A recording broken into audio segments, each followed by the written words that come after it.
Welcome to the Inner Practice, a sacred space where the quiet moments on the yoga mat ripple outward into the vibrant flow of everyday life. This podcast is a gathering of real stories. Stories of presence, practice, and becoming. Here we will listen to journeys of growth, salvation, transformation, and peace.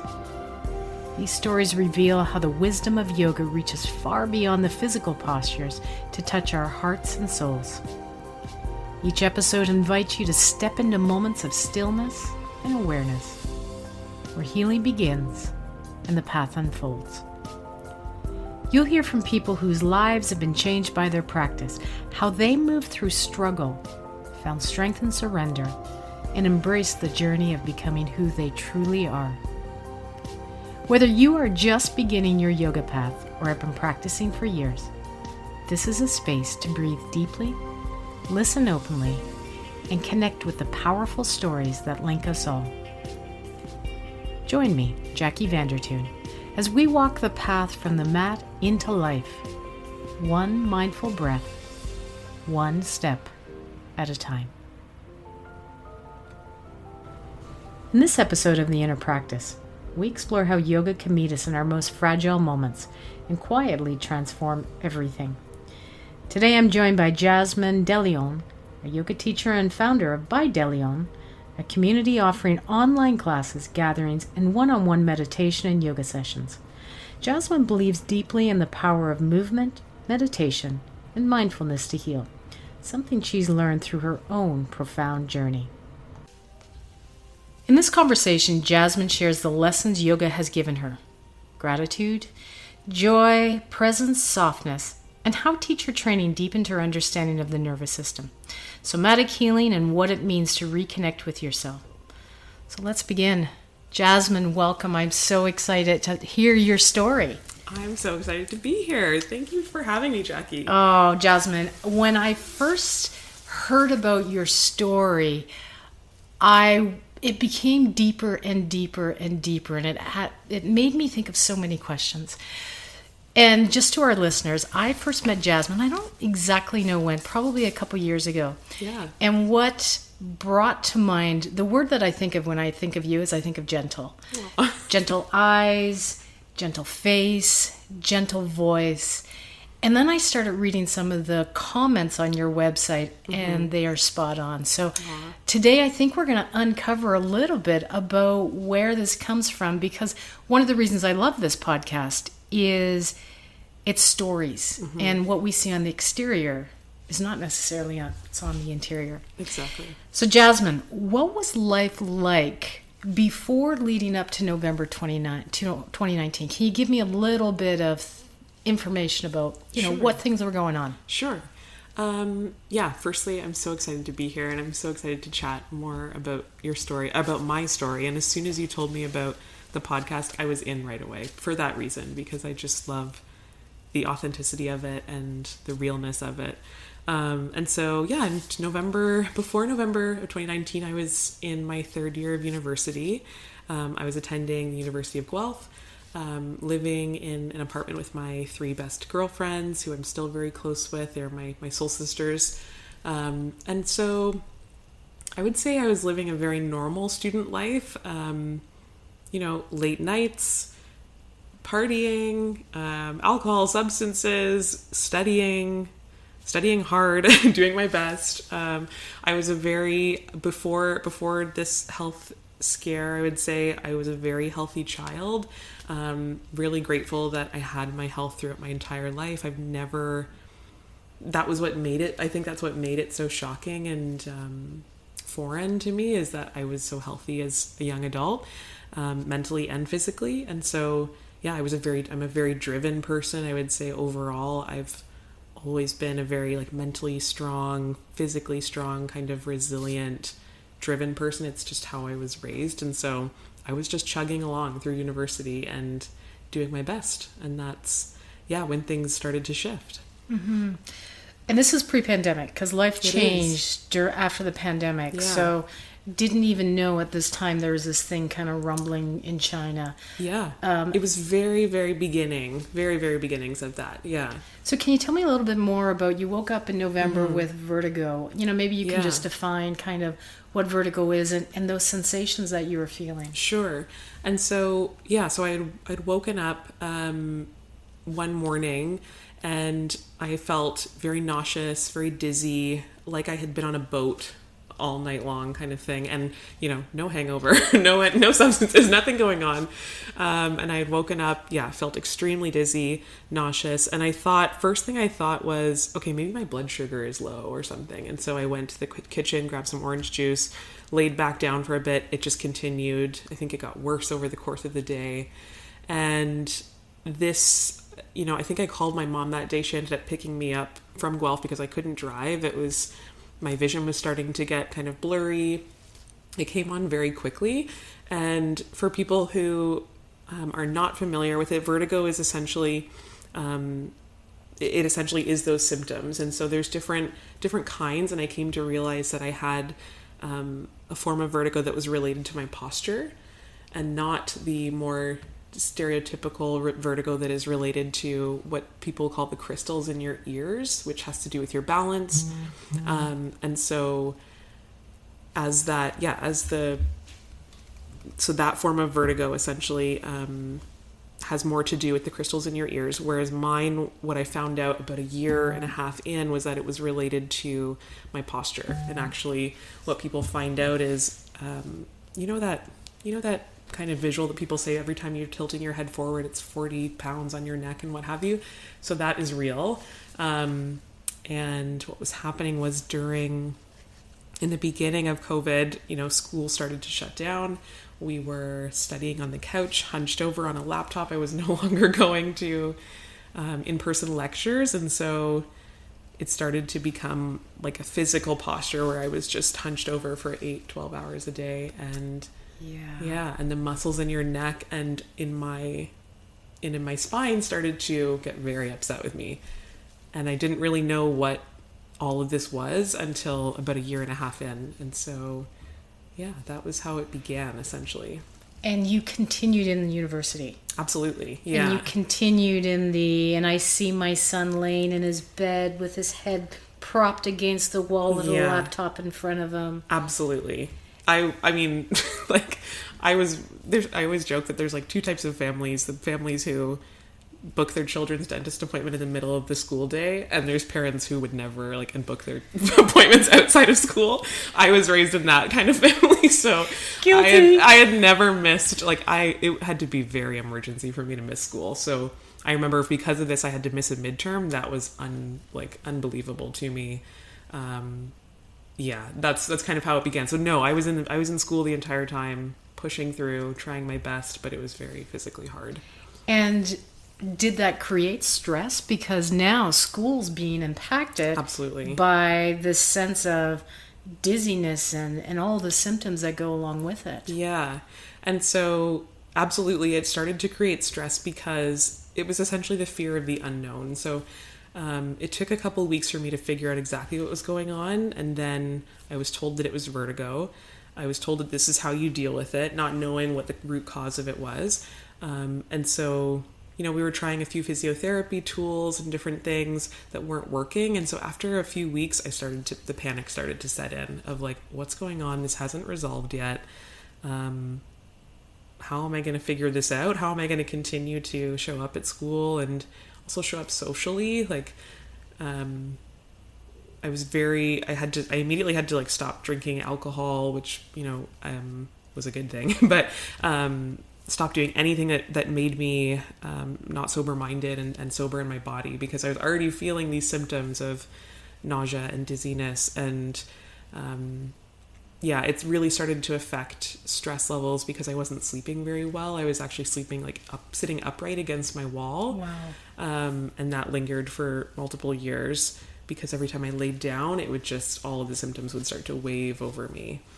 So I don't want to put words in your mouth, but it sounds like you were psychologically stressed because now what's going to happen with school? Yeah. Socially, I mean, I was in university and those social things of that partying, that Friday night, that Saturday night, that release, is there kind of that separation now that I can't go to these parties because I'm the sober one sitting on the couch, or and even just like, as much as I had my core group of friends and my, like, who I would consider sisters, no one ever wants to be the burden of a situation, and you want to do your best to show up as normally as possible. And so even though they knew somewhat of what was going on, you really do feel like you're starting to perform a little bit, and like I was a zombie who was just putting on a human suit, like just really trying to show up. Even simple things like watching a movie with my friends, you turn the lights off, we get cozy, we watch a movie. I had a lot of light sensitivity and motion sensitivity, and my vision I was getting spots in my vision. And so simple things like enjoying a movie with my friends was causing migraines and symptoms to arise. And had you been going through, now you mentioned you went to therapy a couple of times, was anything working? Nothing was working. It's in fact started to get worse. And so that's when I really started to get worried, because nothing was helping. It had been multiple months at this time, probably about 4 or 6. Things start to creep up, 8 months, a year, and nothing was shifting. And then things start to change mentally, because now I'm really struggling. This has become my normal, and the rest of your life starts to kind of fade away, and this becomes your new normal. I'm taking Gravol all the time for my symptoms. I'm taking other prescription medications to stop the symptoms. And then while that's happening, the mental symptoms are starting to arise as well. And were you aware of those mental symptoms? No. What's interesting is that over the course of period that this was going on, the mental and the physical symptoms really start to blend together. So anxiety, we know, can manifest in the body in a physical way. And so I realized now, looking back, that I was causing myself episodes of vertigo by stirring up that anxiety in my body. So things really started to blur together, and I wasn't quite sure what was what. And to be honest, I was although I've grown up in a generation where we're very aware of mental health struggles, when you don't feel something physically, it's hard to empathize with it and recognize it. So I wasn't quite sure what it was in the beginning, and it took me a long time to realize that. And I think sometimes because it creeps up, you're not necessarily comparing yourself to this dramatic change from the day before. Exactly. Yeah, it's a slow creep to now I'm not leaving the house. Now I'm barely driving myself anywhere. I'm afraid to be alone. I'm afraid to do anything outside of my little safe bubble. And that starts to really change over the course of a year from what day one was, I guess. Yeah. Yeah, and for a young woman, I mean, you're what, 21? I'm 25, yeah. No, at this time. At that time, yeah. I'm 19 years old in the beginning, and then 20, and then 21, yeah. And then you're to graduate, and then you start your life. Yeah. And now there's a barrier here where that time frame is not necessarily matching what you had planned to do. Exactly. And so at that point, the world had locked down. And so I graduated university, and because we were in lockdown, there was, of course, essential services and things that were non-essential, which were physiotherapy appointments, in-person counseling appointments, physically seeing my doctor to have an actual assessment done. All of these things were deemed non-essential. And so what my massage therapist has told me now is essentially is like, in the beginning, things are wet concrete, and the body's malleable, and you can move things around, and as an athletic therapist.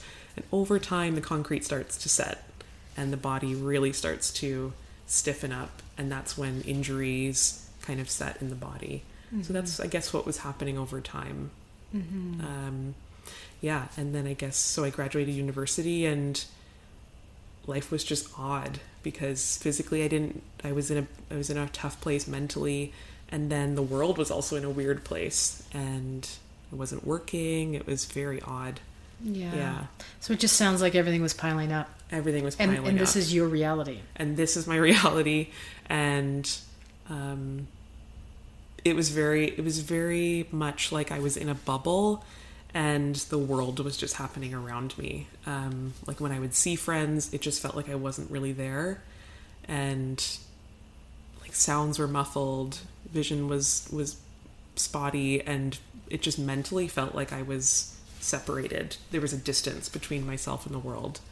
Yeah, and from my perspective, where you mentioned that it's caused by posture, it's tough to get out and do stuff as well. Yeah, physically, yeah, things like going on a hike that I now love and used to love were inaccessible.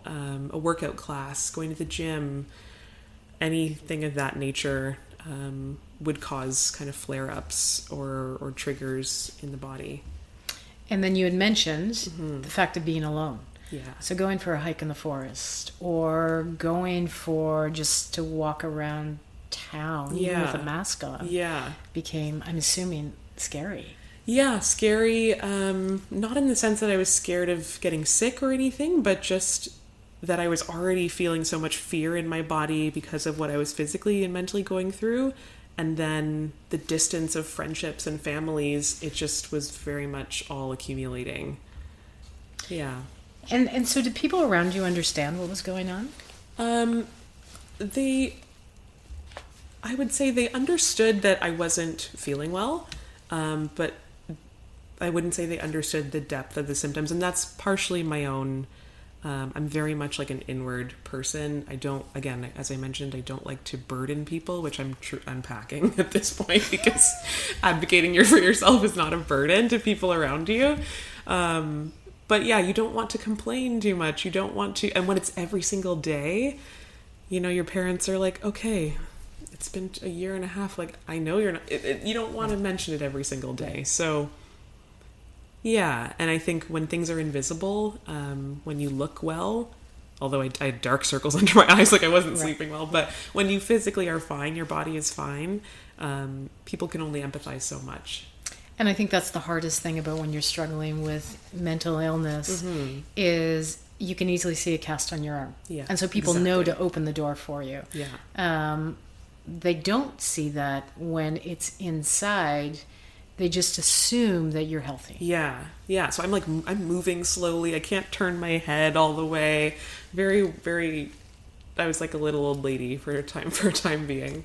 Right. Yeah. So you shared that your mom guided you through your first meditation during a panic attack. Yeah. Can you talk a little bit about how that came about, and you know, maybe describe the panic attack for those that haven't gone through it, and like how did your mom think about a meditation? Yeah. So I was coming back to, before I was going into my 4th year of university, this is when this instance happened. So I was packing up my car, getting ready to head back to school. And right before I left, I started to have a panic attack because I was fearing this safe bubble that I had now created at home. I was fearing going back home or back to school. Although I loved the environment that I was in at school, I was really starting to fear that environment and being without my support systems. And the responsibilities of going back to school again and knowing that I wasn't feeling well. And so I started to have a panic attack, and I was, you know, sitting on my couch in my living room crying, upset that I had to go.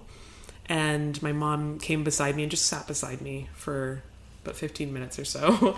And my mom is a very spiritual and safe, and everyone describes her as just like the warmest, like a grandmother angel energy. I see where you get that from. Thank you. And so she sat beside me for about 15 minutes, and she said, can we just try something? And I was so like snippy and snappy, like, I don't want to do any, you know, no, like I don't want to do anything. And she said, you just put my hand on my knee and was like, can we just try something? And she said, can you close your eyes? And I said, no, I can't close my eyes. That makes me dizzy and scared. She said, okay, can you just look out the window? And we live on a beautiful, beautiful property. So I look out the window and I'm looking at the tree in front of the window, and she starts to guide me through just a very brief 5-minute kind of visualization meditation, just breathing, just guiding my breath, because I was just chest breathing for so long, shallow breath. And so she's just guiding my inhales and my exhales. And what was probably 5 minutes felt like an hour. And over that course of time, by the time we finished, I had felt like a wave of relief that I hadn't felt in over a year and a half at that point. That's amazing. And physical symptoms started to subside, like just a deep exhale and like a sigh of relief. And by the end of it, I realized, I'm like, oh, I think I might have some control over this more than I think I do. And so that was the beginning. Yeah. Had you done meditation beforehand? I think very surface level. Probably went to a yoga class one time with my mom, or watched her meditate. I would see her do her own practice and not really participate in it. I knew what it was, but had never really integrated it into my own life. And so what made your mom think about this? I know that you're not in your mom's mind, but why do you think that she tapped into this? I think as parents, it's like probably the most heartbreaking thing to see your child in pain and not have an exact way to help them. And I think that was the only thing that she thought could possibly even just provide a bit of comfort. I don't think she knew. There wasn't really a physical way to help. But I think she had a feeling that I was causing a little bit of it myself. And so I think that was kind of her intuition of sorts. Yeah. Can I assume you and your mom have a good relationship? We do. Yeah. Which helps with that safe, calming. You trusted her. Absolutely. Yeah. We've always had a very close relationship. I'm very thankful for it. Awesome. Yeah. Wow. From a mom's perspective, that makes me so happy. I know. So what shifted after that? What shifted? It was incredible. After that, I drove back to school. I felt like lighter than I had in a long time. And I carried that with me for a couple of weeks. I remember journaling about it. Like, oh my gosh, I just had this breakthrough. I think I see the light at the end of this tunnel. I know what's going on. I started to... my mom had recommended a massage therapist to me that I had started to see. And I was starting to see some physical shifts. And the anxiety was that final piece to break down very slowly, like layer by layer, to start to get my body and my life back. And so, I pushed through my last year of university. I still had some flare-ups here and there, but it was like a slow iceberg melting. And like I was underneath and starting to feel what my life would be like again. Did this help with the vertigo, or did this help with the anxiety and the panic attacks? Both. Oh, Both. Fantastic. Yeah. Because stress manifests in the body, and because my vertigo was related to tightness in all of the muscles of my neck and my shoulders and my spine, and that creeps up into the brain, stress was a huge factor. I'm so, wow, what a cathartic, amazing moment to have that year and a half of questioning moving forward to, I have control. What an amazing gift your mom gave you. Incredible. Yeah. I'm so thankful for her tools, the resources that she gave me, my massage therapist, everyone coming around me. Yeah, it felt like a big hug, and we're going to get through this kind of thing. So was this a one and done? No. Meaning that at this point, had your mom did some meditation with you, and then you're like, I'm good, couple weeks. Yeah. Or did this create a shift in your life? Yeah. Don't we all wish that it was just one meditation and our lives are changed? And sometimes it is that way, of course, but meditation is a practice. And so as anything, we need to build up that muscle. And so it did start to create a shift in my life, especially after graduation. I started attending yoga classes regularly once I felt well enough to do so. And that's when things really started to pivot quite quickly, because I just felt tension melting away in my body. My mental strength was coming back to me. I felt more like myself again. Anxiety started to melt away. It started to create a shift and a shift in my life, and like a love in my heart for the practice that I was creating. Yeah. So tell me, and I'm a self-confessed competitive yoga person, which is the dumbest thing in hindsight. But you mentioned that yoga was exercise. And so is there a shift in that, or you're still using like yoga as exercise? Or tell me a little bit about the yoga component of of your life. Yeah. Pre and post. Pre, I would say yoga was simply exercise. I think I did it a few times on YouTube or attended a couple classes in high school and in university, solely as exercise and just, love of the vibe, right? And what it changed to was medicine. That's really what it was. And you've mentioned that, like, the studio that we practice at in Orangeville is a hospital of sorts. And that's what it changed to for me, was medicine, because I realized, oh, my body actually needs this. I was starting to kind of prolong the period of time in between massage treatments that I was getting. I was going weekly to massage, which was great, but I didn't have the insurance for that. Right. I started to prolong the period between treatments. It was really a medicine in my body. Mm-hmm. Can you tell me a little bit more about the medicine component? Like, what was it about yoga? And maybe it was a specific type of yoga as well. Yeah.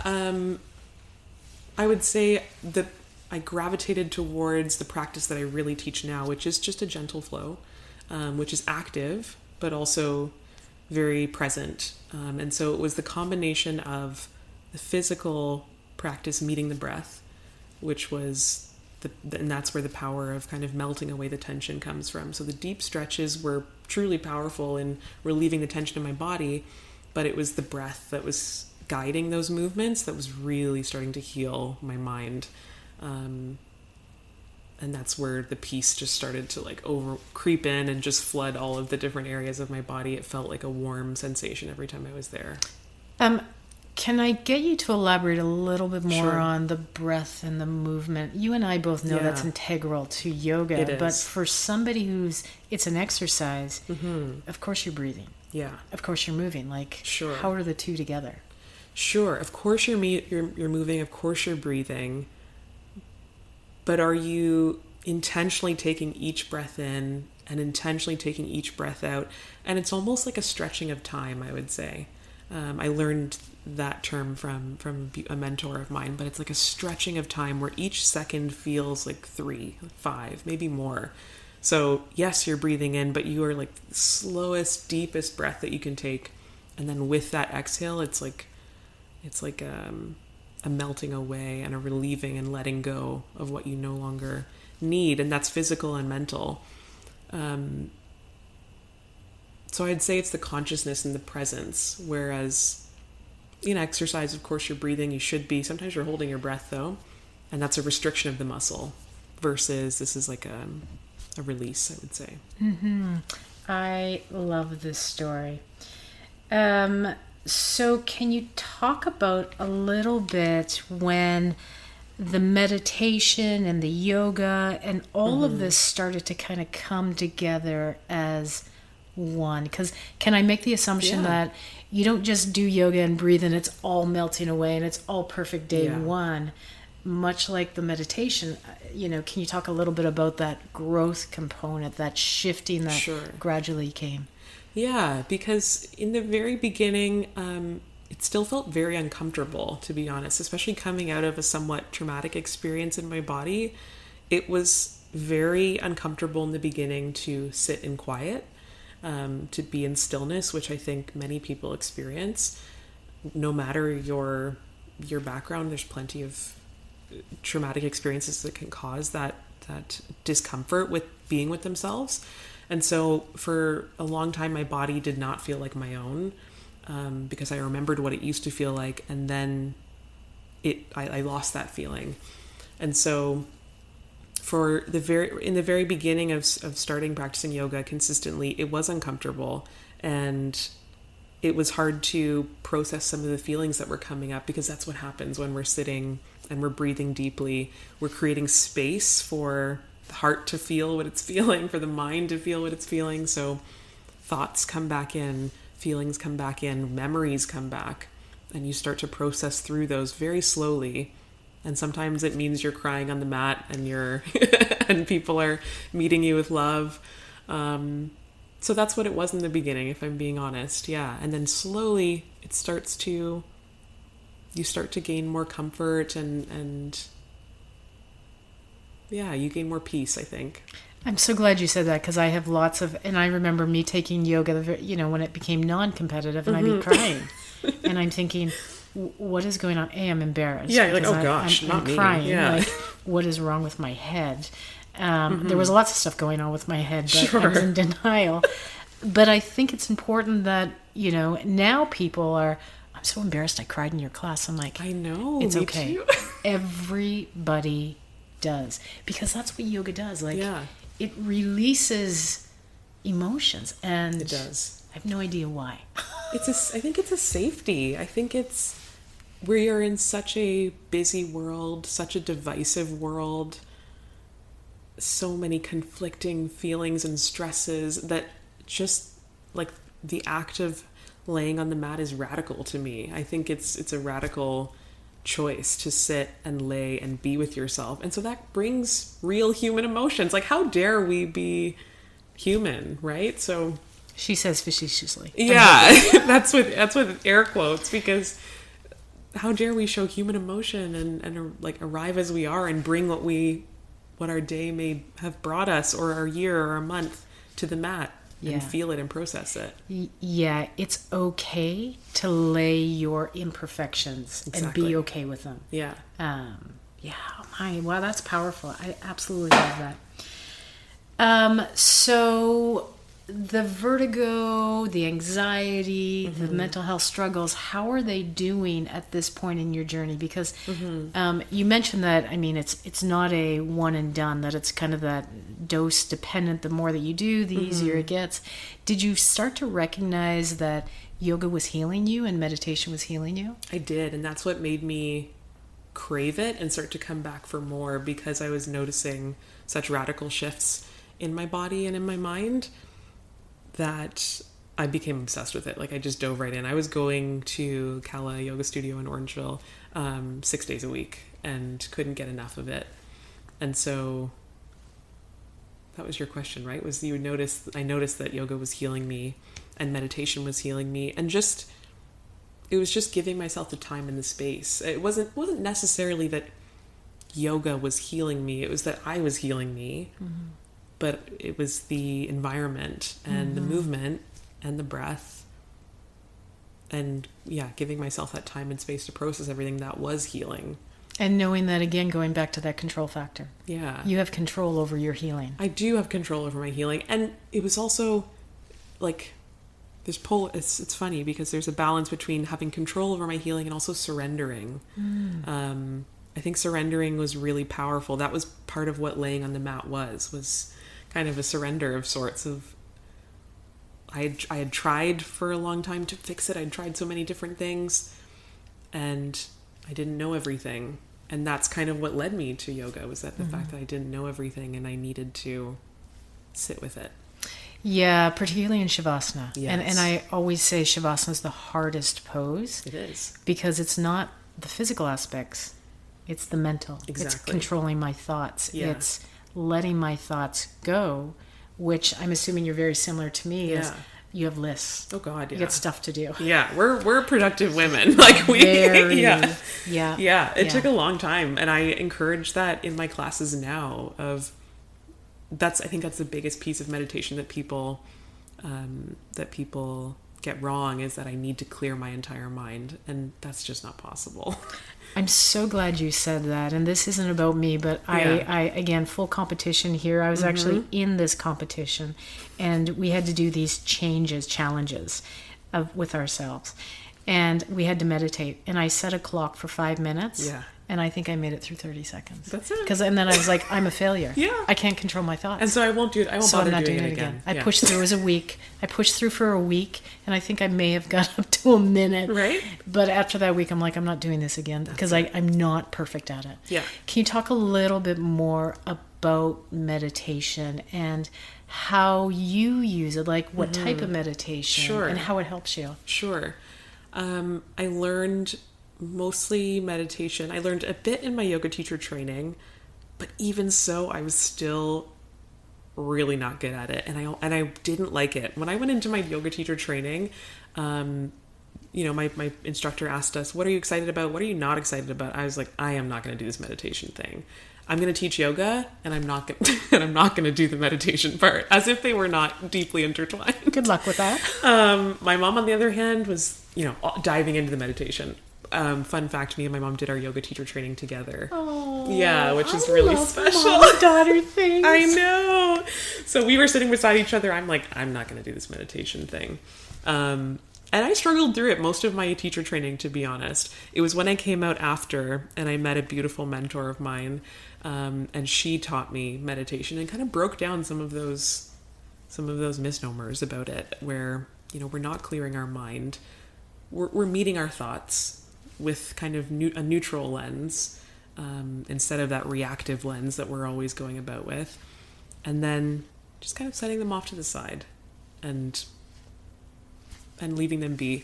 And so coming back to your question, what I do today is I just sit for 10 minutes in the morning, and sometimes it's somewhere 10, 15. And I just sit, and it's like a gentle refinement of the self every day. Mm-hmm. And I meet whatever comes up. Sometimes it's my grocery list. Sometimes it's, what do I want to do with the rest of my life? What are my dreams? What are my hopes? And sometimes it's quiet and just listening to the birds and the trees.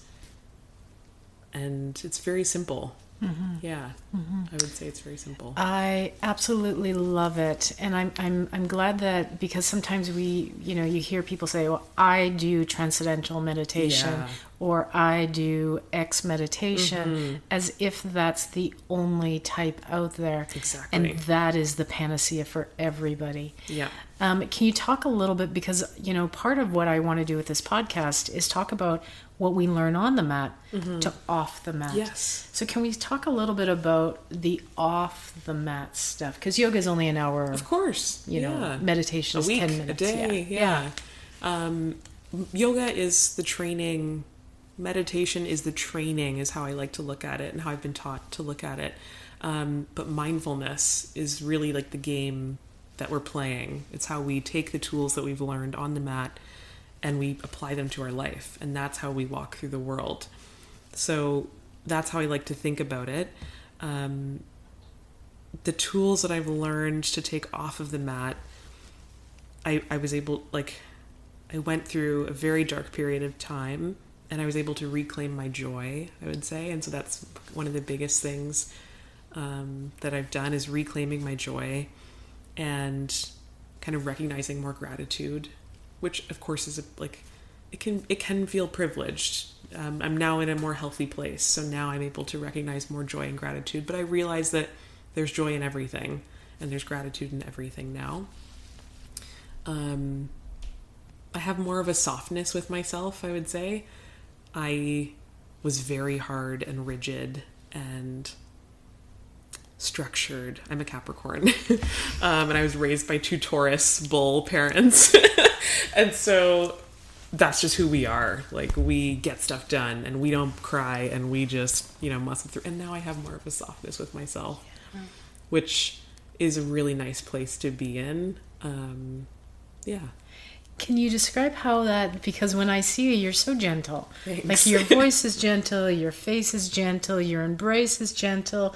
You are just gentle. So thank you. The fact that, you're talking this way, I'm like, that's not the Jasmine I know. How do you find that this helps in your relationships as well? Sure. It's so funny you say that, because the people that have known me for the longest almost don't recognize me anymore a little bit. Like, I'm still the same person, but I've definitely changed in different ways, beautiful ways, I think.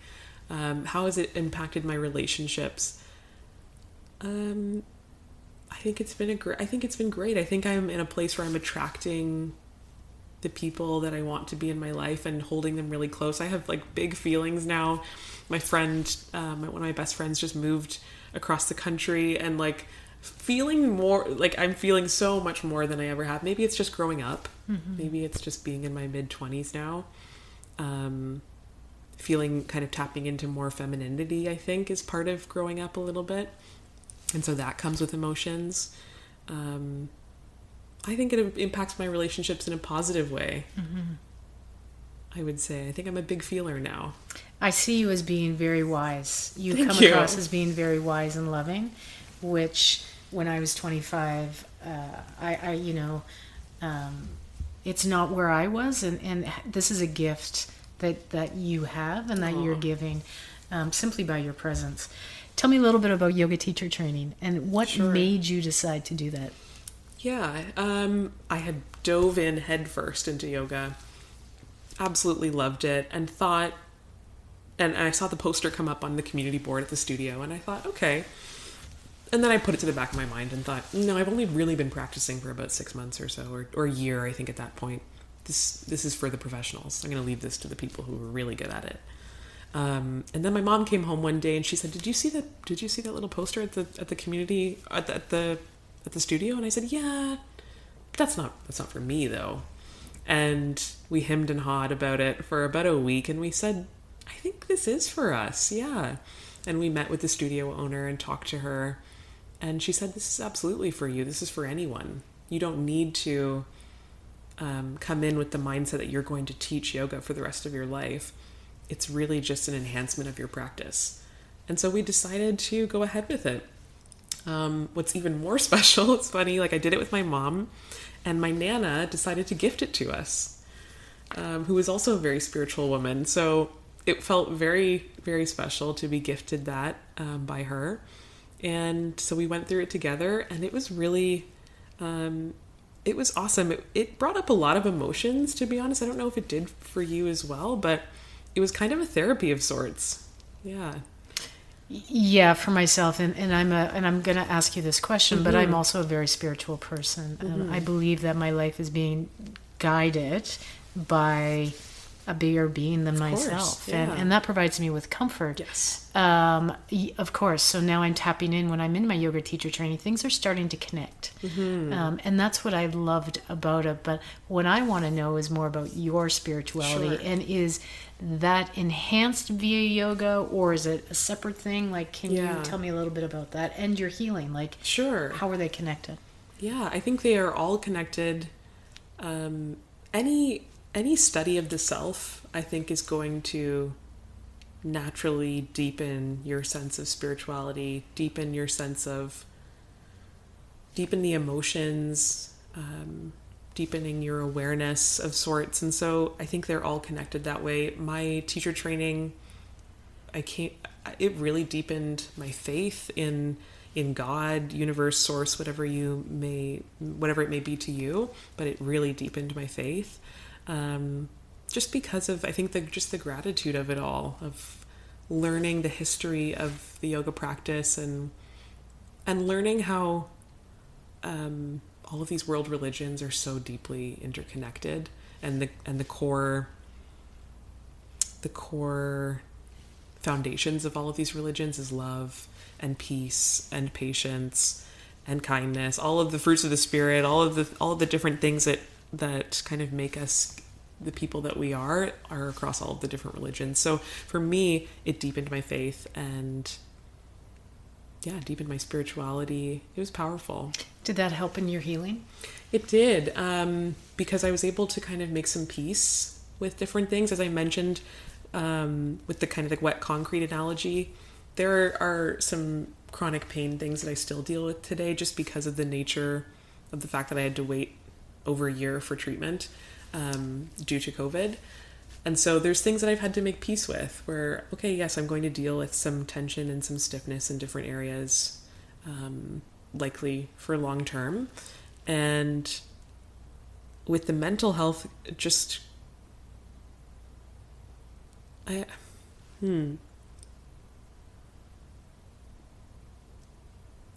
think it just deepened the overall gratitude for the process. And I don't know if I'm at a place where I'm thankful for it yet, but I'm sure that it taught me so much, and it changed me. So yeah. I love it. I mean, you're saying so many beautiful things about gratitude and connection, and giving yourself control. Like, what beautiful gifts that you're giving yourself. What I see is you actually kind of making this, and I don't want to again put words in your mouth, but I'm seeing this as kind of becoming a purpose in your life. Exactly. Yoga, meditation, and to have purpose in your life at 25, like, you are well beyond many years, and I I put those words in your mouth, but can you tell me a little bit about this? Yeah, you're right on the you're right on the mark.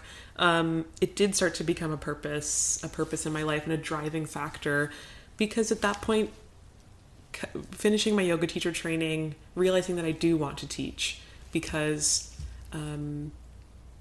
if this has changed my life so much and guided me so much, how much could I share it with others in my life? That was essentially what started to fester inside of me. And I realized, I think I need to teach. Mm-hmm. It's not even that I want to or that I don't want to. I think it's that I'm called to. And just sharing wellness and healing, and maybe it's in the form of yoga, and maybe it's not forever, but some kind of sharing of the journey and guiding people along their journey is, I feel like, what I'm called to do, which is so funny. But when you go to school for different things and then you come out and completely different. Yeah. Do you want to share what you did in university? Because I actually didn't see you do this, but I'm of the generation of, we all went to university for these degrees and now we don't know what to do with them, and there's no jobs for anthropology and all these different things. respectfully, but it's the world we're living in. I studied criminal justice and public policy, and my intentions were to go into policing and border security because I was such like a tough justice-centered person that I would love to meet police officers with your face and your kind, like, that would just, I don't meet a lot of police officers, of course, we're multifaceted. You just are so kind. I know I keep saying that as such a bland word. Thank you, Jackie. You just come across as just this kind, loving person. Like, I don't have any other things to give, like, more beautiful sounding, stronger words, but I have sassy sides to me too, but we all do, but that's the side that I see. Thank you. Jasmine, one of the things I love from reading your website is some of the comments. Like, people really resonate with you, or you resonate with them, I should say. How does that make you feel? It's incredible. There's a little bit of imposter syndrome that creeps in that I'm always trying to deal with. One of my mentors, she would just always tell me, she's like, you are incredible. You are magic. You are very good at what you do. You need to know that. And it's something I have to sit with every day and kind of remind myself of her voice in my ear telling me that, because imposter syndrome is so quick to creep in. But it's incredible that people resonate with the way that I teach, and maybe it's just my presence. Maybe it's just the warm, safe energy that I try to bring. It brings me so much joy to know that I'm sharing something meaningful with people and that it's impacting them in a good way, and just like in a way that makes their day a tiny bit better. And that's all that I'm trying to do. Yeah, to be able to give a gift to someone, just exactly. Just awesome. I wanted to touch a little bit on something that I just learned about you, which I kind of knew a little bit. Sure. But you share a very similar thing that I do, and that's the love of music. Yeah. And so can you talk about how music has impacted your healing, if it has as well? Sure.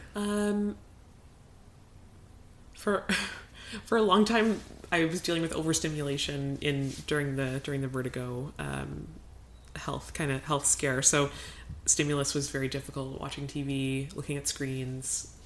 And so listening to music was okay. It was okay. I could pop in a headphone and not suffer with any other symptoms. So yeah, music has always been a through line in my life. It's one of my greatest loves is music. And so I don't know if it had a huge piece in my healing, but certainly it plays a role in the practice that I share with people. I love creating a great playlist for a class. I also love silence, and so I try to give way for that, of not offering too much stimulation, because our world is so overstimulating, and I don't want the practice to become that other, one more area where we're overstimulated. So I try to find a balance in my classes of respecting people's peace and also bringing a great vibe to the class. And so when it calls for it, the music is there.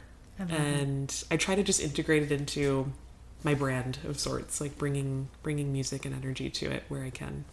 So if you were to talk to yourself in before 2019, Knowing what you know now, Yeah. what would you tell the younger Jasmine? Oh gosh. I think I would tell the younger me to release the reins a little bit.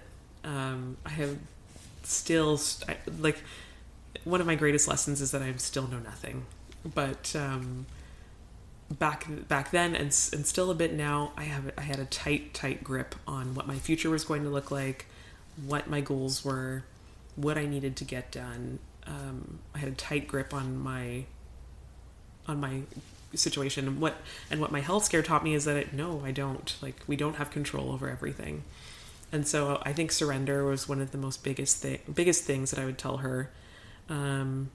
Pray more, like, dive deeper into faith, give more of the control away to a higher power of some kind to kind of guide you and ground you. I would say have more fun, like, let go a little bit more. I'm still working on this, but I'm such a driven person by nature that I have a hard time letting myself enjoy, travel more, do more things. It's not going to matter in a short period of time. Mm-hmm. One of the things that I've been reading about is you really don't know the impact you have. You know, you're walking down the street and you smile at someone. That may have made somebody's day. It's so true. In a small, but just for the listeners, we're in my house and my dogs are telling me someone's at my door. It's okay. You know, simply having that impact on others. And that's what I love about this podcast. We have no idea who's listening to this. So Jasmine, what advice can you give to somebody who's kind of like, I don't know about medication. I don't know about meditation. I don't know about yoga. I'm having vertigo. I'm struggling with panic attacks. Yeah. What would you tell someone? I would tell someone, similarly to what I would tell myself, is try to release some control over the situation that you're in, knowing that we cannot know what's coming, what's going to be, and also maybe focus on just 1%, maybe making yourself 1% better every day. Very small acts. Instead of trying to take on the entire big picture, focus on one small thing that you can do for yourself today, whether that's sitting for 5-10 minutes in a meditation, whether it's making yourself a nourishing meal if you can, going on a walk. Is there one small thing that you can do for yourself today? Maybe it's a micro thing. Read some nourishing, something nourishing to your heart and your soul, a piece of poetry or a book that you love. Listen to some music. I would say, releasing kind of the bigger picture of things and taking one small chunk at a time. Giving back to yourself. Giving back to yourself. Give back to others. Give back to others. Yeah. If you're physically and mentally able to do so, it will nourish you. Like, even though we do it for other people's sake, it will still nourish you right back. Yeah. What I'm excited about for you is your side hustle, your business. Can you share a little bit about that? Sure. So I'm growing a personal brand. If that's how I were to describe it. By Deleon is the brand that I'm creating. And essentially I would describe it as a community, like a peaceful community where I'm teaching the practices that I preach, movement, meditation, mindfulness, wellness, a nourishing and joyful life. That's kind of the little tidbits that I'm sharing with people. I teach online yoga classes right now. I teach in person as well, different events and gatherings, retreats, things of that nature. And I have so many big dreams for what this will become. So that's what I'm up to right now. You know, I'm going to ask you. Yeah, tell me. Ask me. What's the dream? Oh my gosh, I visualize by Deleon branching into so many different things in the wellness world, but also maybe beyond. Like, I visualize having a large online community globally, people practicing online, gatherings together in cities, in the countryside, retreats. I visualize like teaching yoga to 200 people on top of on a rooftop or something, or in Costa Rica or anywhere. I don't know. So many different things. I visualize music and fashion and culture, art. Yeah, somehow intertwining all of those different things. I absolutely love it. Thank you. I manifest this for you. And one of my books I read in university, but I still quote now, is 7 Habits of Highly Effective People. And one of the things that he wrote about was begin as if you mean to go on. So I see you beginning as if you mean to go on. How can people reach you? Sure. I have a pretty active Instagram, by Deleon _ BYDELEON _ on Instagram. I have a website, bydeleon.com. My email address is there. You can reach me there personally. I respond to every single message that I receive. And you can come to a class at Go Yoga in Orangeville, where I teach, or my online classes. What's special about it is, like you said, I think there's something special about joining a community in the very beginning stages and watching it grow. So if you are passionate about that, about being in on something small and special that has the potential to be incredible and multifaceted, I think this is the community for you. And I will put those sites in the show notes as well, so you can connect with Jasmine directly. Jasmine, is there anything that we haven't talked about that you want to share? I think we covered everything today, which is really cool. I mean, yeah, I think we covered lots of stuff today. I don't know. Jasmine, I can't thank you enough. I have learned so much, and I am so honored and privileged that you shared this with me and to the people that are listening as well. What a gift that you have been given, and simply by sharing this, what a gift you've given to someone else. So truly, thank you so much. I'm honored, and I will continue to, support you. And Jasmine is just a wonderful person. So I can't say anything more than that. So, and you have a half marathon coming up. I do. I'm excited about it. October, I'll be running my first half marathon. That's a whole other side of things where I'm like cardio training. Yeah. It's fun to challenge myself in a new way. Yeah. So I'm really excited about that. Yes. So pushing some boundaries. This will probably be posted around the time the half marathon is out. So we will be cheering you on from the sidelines. Thank you. Jasmine, once again, thank you so much. Thank you, Jackie. Thank you for listening to this episode of The Inner Practice. Jasmine's story is such a beautiful reminder that healing isn't about fixing what's broken. It's about learning to feel at home in ourselves, even in the hardest moments.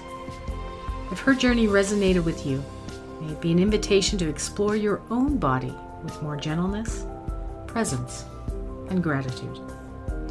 If you enjoyed this conversation, please share it with someone who might need a little hope today. Or leave a review so more people can find these stories. And if you'd like to support the podcast and the work it takes to bring these conversations to life, you can do so at buymeacoffee.com/theinnerpractice. Every coffee helps keep this space going. Until next time, I'm Jackie VanderTuin. May you keep discovering the wisdom within.